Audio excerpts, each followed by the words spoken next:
18 ফেব্রুয়ারি 2020 তারিখে পশ্চিমবঙ্গের মেদিনীপুর জেলার হাদিয়া এলাকায় কিছু লোক জিউর গলিঘাটে সকালে হাঁটতে যাচ্ছিল। সেখানে গিয়ে তারা দেখল হুগলি নদীর ধারে কিছু একটা জ্বলছে। কিছু লোক ভাবল হয়তো কেউ আবর্জনা পোড়াচ্ছে, কিন্তু এই জায়গায় বহু মানুষ প্রায়ই আসতেন। তাঁরা কখনো দেখেননি যে এখানে কেউ আবর্জনা ফেলে বা আগুন লাগিয়ে কিছু পোড়াচ্ছে। যাই হোক, এইসব চিন্তা মানুষের মাথায় ঘুরছিল। ঠিক তখন সেই আগুন জ্বলছিল এমন জায়গা থেকেই খুব তীব্র একটা গন্ধ আসতে শুরু করে। এরপর লোকজন দৌড়ে সেই জায়গার দিকে ছুটতে শুরু করে।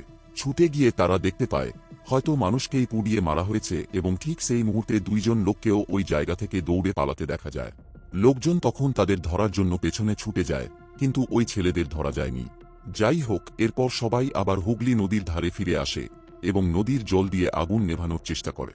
কিছুক্ষণের মধ্যেই যখন আগুন কিছুটা নিয়ন্ত্রণে আসে, তখন সবাই দেখতে পায় ওগুলো আর কিছু নয়, বরং দুটি মানুষের দেহ পুড়ছিল।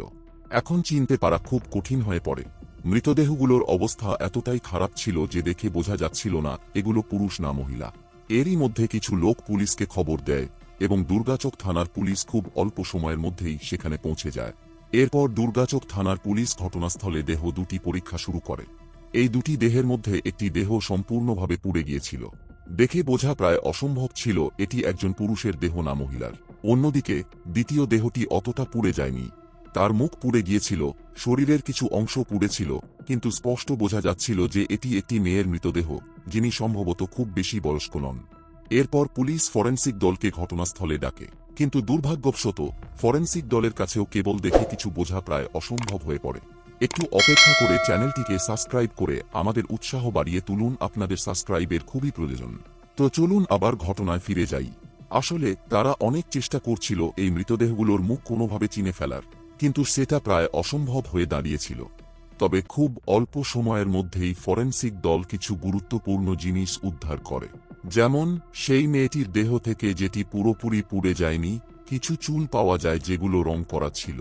মূলত এটা স্পষ্ট বোঝা যাচ্ছিল যে এই মেয়েটি একজন তরুণী, যে তার চুল সোনালী এবং সবুজ রঙে রাঙিয়েছিল। এর বাইরে তারা মেয়েটির পাশ থেকে একটি কানের দুলো পায়, যার ওপরে সজট লেখা ছিল। কিন্তু তখন এই রহস্য একদমই অজানা ছিল। এই সজট মানে কি? এই মৃতদেহগুলো কার, এবং পুলিশ কিভাবে তাদের শনাক্ত করবে? দুর্গাচক থানার পুলিশ কিছুই বুঝতে পারছিল না, কারণ মামলাটি সমাধান করা তো দূরের কথা, প্রথমেই তাদের জানতে হতো এই মৃতদেহ দুটি কার, যা তাদের জন্য ছিল সবচেয়ে বড় চ্যালেঞ্জ। যাই হোক, এরপর দুর্গাচক পুলিশ আশেপাশের এলাকায় তদন্ত শুরু করে। প্রথমেই তারা দেখে মৃতদেহগুলোর থেকে একটু দূরে একটা গর্ত খোঁড়া ছিল। উদ্দেশ্য ছিল স্পষ্ট, হয়তো দেহগুলোকে সেখানে কবর দেওয়ার চেষ্টা করা হয়েছিল, কিন্তু কোনোভাবে অপরাধীরা কাজটি সম্পূর্ণ করতে পারেনি, যার কারণে তাদের এই জায়গাতেই দেহগুলো পোড়াতে হয়েছিল। এর পাশাপাশি মৃতদেহগুলোর পাশে একটা বোতল পড়েছিল, যেটি থেকে পেট্রোলের গন্ধ আসছিল। অর্থাৎ স্পষ্ট ছিল সম্ভবত পেট্রোল ব্যবহার করে দেহগুলো পুড়িয়ে দেওয়া হয়েছিল। আরও একটা ব্যাপার ছিল, যেখানটায় এই দেহগুলো পোড়ানো হয়েছে সেটা একসময় ছিল খুবই ভিড়ের জায়গা। মানে এটা বোঝা যাচ্ছিল এই দেহগুলো যাদের পুড়িয়ে মারা হয়েছে তাদের আগেই হত্যা করা হয়েছিল। তবে হত্যাটা এই জায়গায় হয়নি, তাদের অন্য কোথাও মেরে এনে এখানে পোড়ানো বা কবর দেওয়ার চেষ্টা করা হয়েছিল। এখন যেহেতু পুলিশ পুরো ঘটনাস্থলের তদন্ত শেষ করেছিল, তারা দুটো দেহই ময়নাতদন্তের জন্য পাঠিয়ে দেয়, এবং এরপর পুলিশের একমাত্র কাজ ছিল ময়নাতদন্তের রিপোর্টের জন্য অপেক্ষা করা। কারণ ছাড়া পুলিশের কাছে এই দেহ দুটির কোনো পরিচয় ছিল না, না এমন কিছু যার মাধ্যমে কোনো সূত্র পাওয়া যেত। এবং যতক্ষণ না পুলিশ ময়নাতদন্তের রিপোর্ট পাচ্ছিল, তারা কিছু লোকের বিরুদ্ধে একটি মামলা দায়ের করে খুন এবং প্রমাণ নষ্ট করার অভিযোগে। যাই হোক, পুরো ঘটনাটি ঘটেছিল 18 ফেব্রুয়ারি। মাত্র কয়েক ঘন্টার মধ্যেই ময়নাতদন্ত রিপোর্ট পুলিশের হাতে আসে। সেখান থেকে পরিষ্কার হয় এই দুটি মৃতদেহ একজন মহিলা এবং একজন কিশোরী। মহিলার বয়স ছিল প্রায় 40 বছর, আর মেয়েটির বয়স ছিল 20 থেকে 22 বছরের মধ্যে। তবে এই ময়নাতদন্ত রিপোর্ট থেকে আরেকটি এমন সত্য প্রকাশ পায়, যেটা হয়তো কেউ কল্পনাও করেনি। আসলে পুলিশ জানতে পারে ময়নাতদন্ত অনুযায়ী পোড়ানোর আগে দুজনকেই ঘুমের ওষুধ খাওয়ানো হয়েছিল। মানে এখান থেকে বোঝা যায় এই ঘটনার নির্মমতা কতটা। এই দুইজনকে পোড়ানোর আগে পুরোপুরি মারা ফেলা হয়নি, বরং ঘুমের ওষুধ খাইয়ে অচেতন করে জীবন্ত পুড়িয়ে মারা হয়েছিল। এটা ছিল এক ভয়ঙ্কর নিষ্ঠুর ঘটনা। এমন ধরনের ঘটনার ক্ষেত্রে পুলিশ বলে থাকে, এই ধরনের খুন সাধারণত ঘটে ব্যক্তিগত শত্রুতা, হিংসা কিংবা বড় ধরনের দ্বন্দ্বের কারণে। যেসব খুনি এমন ঘটনায় জড়িয়ে পড়ে তারা প্রায়ই নৃশংসভাবে নির্যাতন করে নিজেদের মানসিক তৃপ্তি মেটানোর চেষ্টা করে। হয়তো এই ঘটনাতেও কিছু এমনই করা হয়েছে। কিন্তু প্রশ্ন হল, এই দুই নারীর সঙ্গে কার এমন শত্রুতা ছিল, বিশেষ করে যখন তাদের বয়সে এত বড় ফারাক ছিল। এরপর থেকে পুলিশ আশেপাশের সব থানার সঙ্গে যোগাযোগ শুরু করে।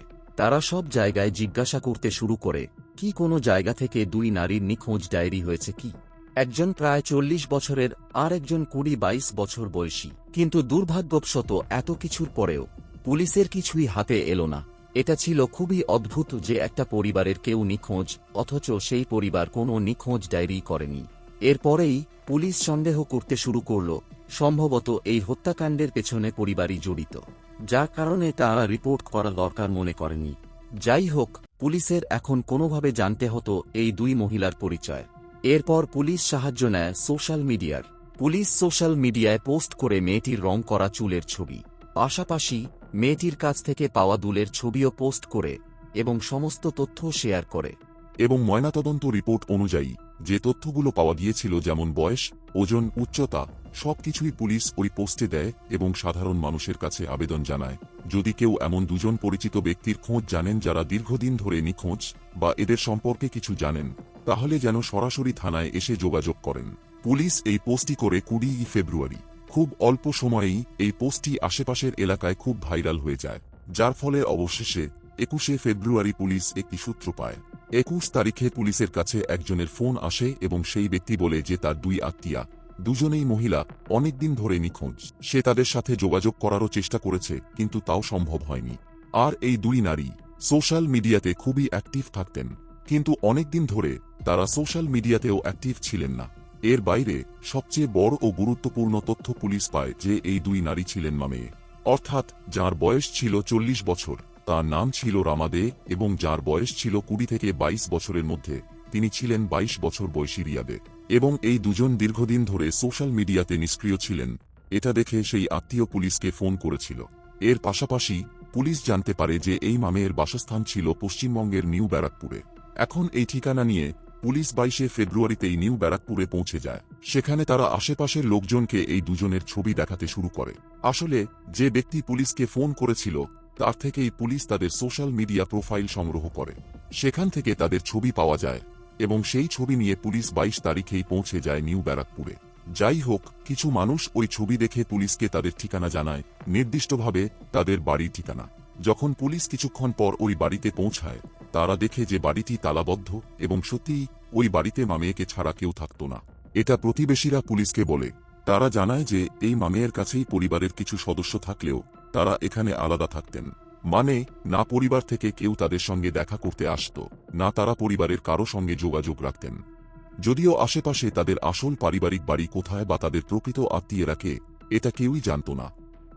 যাই হোক, ভাগ্যক্রমে পুলিশ কিছু সূত্র পেতে শুরু করল, আর অনেক কিছুই বোঝাচ্ছিল যে হয়তো পুলিশ যেসব মৃতদেহ পেয়েছিল সেগুলো এই মামেয়েরই।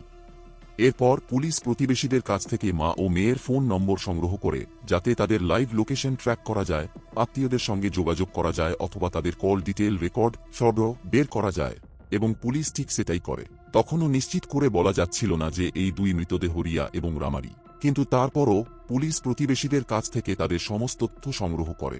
আসলে প্রতিবেশীরা পুলিশকে জানায়, বহু বছর আগে রামা তার স্বামী ও মেয়েকে নিয়ে নবী মুম্বাইতে থাকতেন, যেখানে রামার স্বামীর একটি চাকরি ছিল। কিন্তু কিছুদিনের মধ্যেই তাদের বিবাহ বিচ্ছেদ হয়।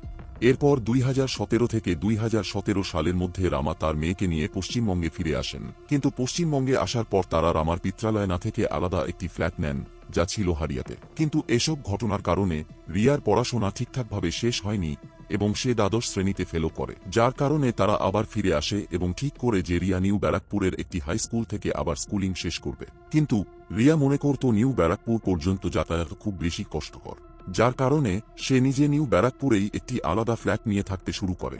অন্যদিকে রামা হাডিয়াতে থেকেই যান। এখন মামে আলাদাভাবে থাকতেন, কিন্তু কখনো রিয়া তার মায়ের রুমে যেত, কখনো রামা তার মেয়ের রুমে যেত। তারা একে অপরের বাড়িতে অনেক রাত কাটাত। এভাবেই তাদের জীবন চলছিল। তাদের কোনো আত্মীয় বা পরিবারবর্গের সঙ্গে আর কোনো যোগাযোগ ছিল না। যাই হোক, 22 ফেব্রুয়ারির সন্ধ্যার মধ্যেই পুলিশ মা ও মেয়ের দুজনেরই কল ডিটেইল রেকর্ড পেয়ে যায়। প্রথমে পুলিশ রামার ক্রো চেক করে। তারা দেখে একটি নম্বর ছিল যার সঙ্গে রামা ঘন্টার পর ঘন্টা কথা বলত। মাঝে মাঝে কয়েকদিনের বিরতি থাকত, কিন্তু তারপর আবার দীর্ঘ কথোপকথন চলত। এই ব্যক্তি যার সঙ্গে রামা এত ঘনিষ্ঠভাবে কথা বলত তার নাম ছিল সাদ্দাম হোসেন। সাদ্দাম হোসেনের বয়স ছিল 26 বছর। কিন্তু অন্যদিকে পুলিশ রিয়ার কল রেকর্ডও পরীক্ষা করতে শুরু করে। আর এখানেই পুলিশ একটি খুব অদ্ভুত বিষয় দেখতে পায়। এই একই সাদ্দাম হোসেন যিনি রামার সঙ্গে ঘন্টার পর ঘন্টা ফোনে কথা বলতেন, তিনি রিয়ার সঙ্গেও ঘন্টার পর ঘন্টা কথা বলতেন।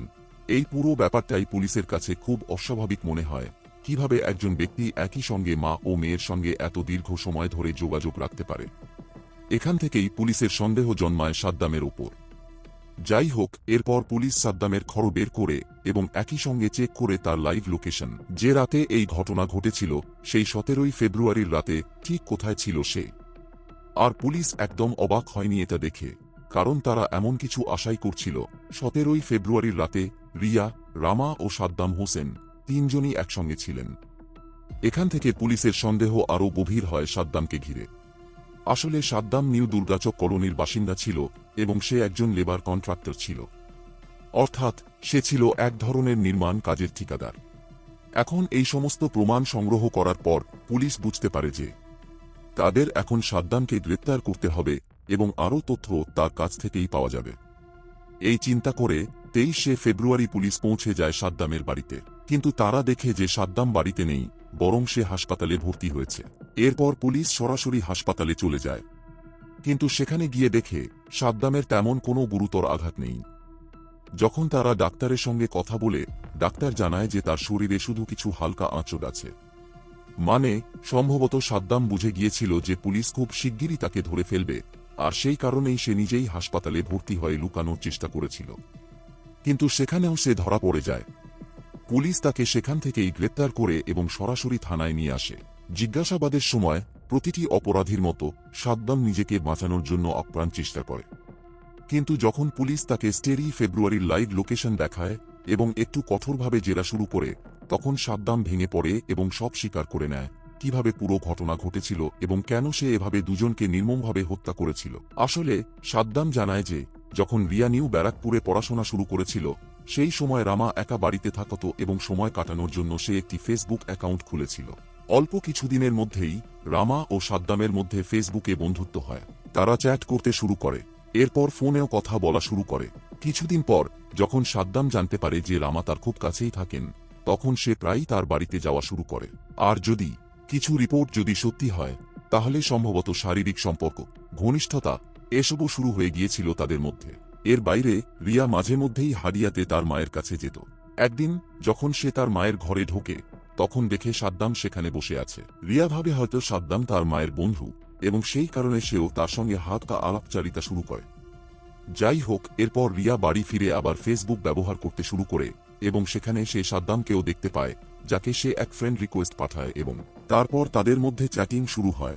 অল্প কিছুদিনের মধ্যেই তারা নিজেদের নম্বর বিনিময় করে এবং ফোনে কথা বলা শুরু করে। ধীরে ধীরে দুজনেই সম্পর্কে জড়িয়ে পড়ে। কিন্তু অদ্ভুত ব্যাপার ছিল যে রামার এতে কোনো আপত্তি ছিল না, বরং এই তিনজন, মা, মেয়ে এবং সাদ্দাম, প্রায়ই একসঙ্গে ঘুরতে যেত, হোটেলে যেত, একসঙ্গে মদ খেত। তারা এইসব একসঙ্গে করত এবং রামার রিয়া ও সাদ্দামের সম্পর্ক নিয়ে কোনো সমস্যা ছিল না। যখন এই সম্পর্ক শুরু হয়, তখন রিয়ার বয়স মাত্র 19 বছর এবং সাদ্দামের বয়স আনুমানিক 23 বা 24 বছর। কিছুদিন এমনভাবেই কেটে যায়। এরপর সাদ্দাম রিয়ার সঙ্গে বাসুদেবপুরে একটি ঘর ভাড়া নেয়, যেখানে তারা দুজন লিভিং সম্পর্কে থাকতে শুরু করে। তাদের জীবন ভালোই চলছিল এবং সবকিছু ঠিকঠাকই ছিল। ঘোরা, মজা, জীবন উপভোগ এসবই নিয়মিত চলছিল। সাদ্দাম যখন পুলিশকে এসব বলছিল, তখন পুলিশ রিয়া ও রামার বাড়িতেও যায়। সেখানে তারা দেখতে পায় কিছু জিনিস, যেমন রিয়ার ডায়েরি, যেখানে সে তার জীবনের প্রায় সবকিছু লিখে রাখত। এর বাইরে তারা আলমারিতে কিছু ছেঁড়া কাগজও পায়। যখন সেগুলো বিশেষজ্ঞদের হাতে তুলে দেওয়া হয় এবং তারা সেগুলো জোড়া লাগায়, তখন দেখা যায় সেটা আসলে কিছুই নয়, বরং একটি বিয়ের শংসাপত্র। আর এই বিয়ের শংসাপত্র ছিল সাদ্দাম ও রিয়ার। আসলে তারা 2018 সালে গোপনে বিয়ে করেছিল। এরপর রিয়ার ডায়েরি পড়া শুরু হয়। তাতে স্পষ্টভাবে লেখা ছিল যে রিয়া অনুভব করত যে সাদ্দামের সম্ভবত তার মায়ের সঙ্গেও কোনো সম্পর্ক ছিল এবং তারা দুজন প্রায়ই ঘনিষ্ঠ হয়ে পড়ত, এমনকি রিয়া ও সাদ্দামের সম্পর্ক চলাকালীন সময়েও। এই সব কিছুই পুলিশের হাতে আসে। এখন সাদ্দাম বাকি কাহিনী বলতে থাকে। সাদ্দাম জানায় যে সবকিছু ঠিকঠাক চলছিল, কিন্তু এর বাইরে রিয়া তাকে বিয়ের জন্য অনেক চাপ দিতে শুরু করে, যার কারণে হয়তো 2018 সালে তারা বিয়ে করেছিল। কিন্তু এর বাইরেও রিয়া আরও কিছু জানতে পারে। সে জানতে পারে যে সাদ্দামের আগেই বিয়ে হয়েছে এবং তার 2টি সন্তানও রয়েছে। কিন্তু এই বিষয়ে সাদ্দাম রিয়াকে কিছুই জানায়নি। বরং যখন তারা সম্পর্কে আসে তখন সাদ্দাম রিয়াকে বলে যে সে সিঙ্গেল এবং তারা বিয়ে করবে। কিন্তু এখন রিয়া ধীরে ধীরে সব জানতে শুরু করে। এখন রিয়া চায় যে সাদ্দাম যেন তার পরিবারকে ছেড়ে দেয়, স্ত্রীকে তালাক দেয়, সন্তানদের ছেড়ে দিয়ে রিয়ার সঙ্গে থাকতে শুরু করে। এবং দ্বিতীয় ব্যাপার, রিয়া ও সাদ্দামের কিছু ব্যক্তিগত মুহূর্ত রেকর্ড করে রেখেছিল, যেগুলো দেখিয়ে তারা সাদ্দামকে ব্ল্যাকমেল করত টাকা নেওয়ার জন্য। এটা অনেক দিন ধরে চলছিল। এখন সাদ্দাম বুঝতে পারছিল না সে কি করবে। এই সময়ে রিয়া তাকে হুমকি দিতে থাকে যে হয় সে তার স্ত্রীকে তালাক দিক, না হয় স্থায়ীভাবে তার সঙ্গে থাকতে শুরু করুক, না হলে জেল যাওয়ার জন্য প্রস্তুত থাকুক। কিন্তু সাদ্দাম এর কোনোটাই করতে চায়নি এবং সে এক ভয়ানক পরিকল্পনা করে। 17 ফেব্রুয়ারির রাতে সাদ্দাম রামা ও রিয়াকে বাসুদেবপুরের নিজের ফ্ল্যাটে ডাকে, বলে যে সবকিছু মিটিয়ে নিতে হবে, সমাধান করতে হবে। এই সময়ে সাদ্দাম কিছু ঘুমের ওষুধও সঙ্গে নিয়ে আসে। সাধারণত যখন এই তিনজন একসঙ্গে বসত তখন তারা প্রায়ই একসঙ্গে মদ খেত, তিনজনই। কিন্তু সেদিন রাতে সাদ্দাম পুরো পরিকল্পনা করেই আসে এবং ঘুমের ওষুধ নিয়ে আসে। কিন্তু রিয়া সেদিন মদ খেতে অস্বীকার করে, বরং রাত 8টা থেকে 9টার মধ্যে সে বাজারে যায় এবং খাবার নিয়ে আসে। আর সেই খাবারেই সাদ্দাম ঘুমের ওষুধ মিশিয়ে দেয় এবং সে নিজে কিছু খায় না। সে মা ও মেয়েকে সেই খাবার খেতে দেয়। কিছুক্ষণের মধ্যেই তারা দুজনেই অজ্ঞান হয়ে পড়ে। আর সাদ্দাম জানত সে একা এই কাজ করতে পারবে না, তাই সে তার এক বন্ধু মঞ্জুর আলমকে ডাকে, যার বয়স ছিল আনুমানিক 25 বছর। এখান থেকে দুজন মিলে পরিকল্পনা করতে শুরু করে। সাদ্দাম মঞ্জুরকে জানায় যে তারা মৃতদেহ দুটোকে মঞ্জুরের বাড়ির কাছে কবর দেবে, কিন্তু মঞ্জুর এতে রাজি হয় না, কারণ তার বাড়ির আশেপাশে সিসিটিভি ক্যামেরা লাগানো ছিল। এরপর তারা আরেকটা পরিকল্পনা করে এবং অজ্ঞান অবস্থায় মামেকে মঞ্জুরের গাড়িতে তোলে, যেখানে রিয়াকে পিছনের সিটে রাখা হয় এবং রামাকে ডিকিতে রাখা হয়। এরপর তারা পৌঁছে যায় হুগলি নদীর পাড়ে।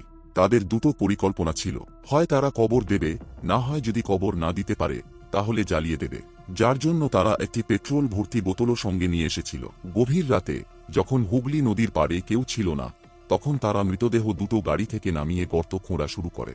কিন্তু ধীরে ধীরে সকাল হয়ে যেতে থাকে, আর এর মধ্যেই মামের অজ্ঞান দেহ একটু নড়াচড়া করতে শুরু করে। তারা ভাবে হয়তো তারা ধরা পড়ে যাবে, আর আতঙ্কে তারা পুরো পেট্রোল রামার দেহের ওপর ঢেলে দেয়, যার ফলে রামার শরীর পুরোপুরি পুড়ে যায়। কিন্তু তাদের কাছে আর কিছু ছিল না রিয়াকে পোড়ানোর জন্য। যাই হোক, তারা একটা গর্ত খুঁড়েছিল, কিন্তু সেটা এতটাই ছোট ছিল যে তাতে দুজনকে কবর দেওয়া সম্ভব ছিল না। তাই তাড়াতাড়ি তারা গাড়ি থেকে কিছু তেল বের করে হালকা করে রিয়ার শরীরের ওপর ঢেলে আগুন লাগিয়ে দেয় এবং পালিয়ে যায়। কিন্তু রিয়ার শরীর পুরোপুরি পুড়বার আগেই সেখানে মানুষজন চলে আসে এবং আগুন নিভিয়ে দেয়। কিছু লোক তাদের পিছনেও দৌড়ায়, কিন্তু তখন পর্যন্ত তারা গাড়ি নিয়ে পালিয়ে গেছে।